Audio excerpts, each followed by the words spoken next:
de la RDC. Démocratique du Congo, tout le monde a le droit de s'exprimer, mais au regard de la situation actuelle du drame que connaissent nos populations dans l'Est spécifiquement, c'est pas dans des postures politiciennes qu'un ancien chef d'État devrait sortir.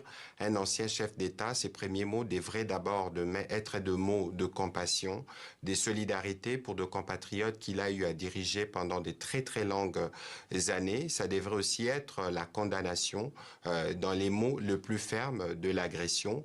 Sa sortie, lui qui est coutumier du silence, ressemble à ce que tous les Congolais ont dit, ont pensé, qui vient légitimer une guerre d'agression qui est pourtant démontrée par les rapports des Nations Unies et par tous les rapports des pays occidentaux, sans compter les rapports de nos propres services.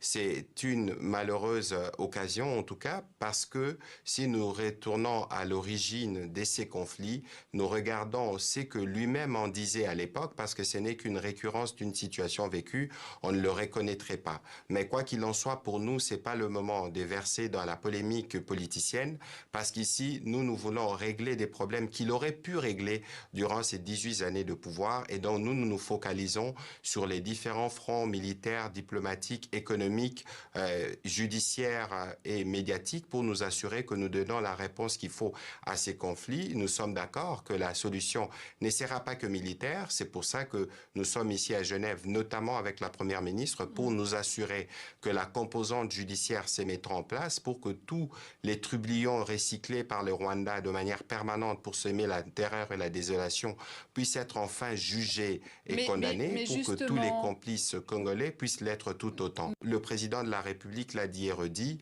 nous sommes disposés à dialoguer. Pour autant que cela, ça se fait dans les cadres de ce qui avait été convenu. Mais nous étions avec qui, le Rwanda à Luanda.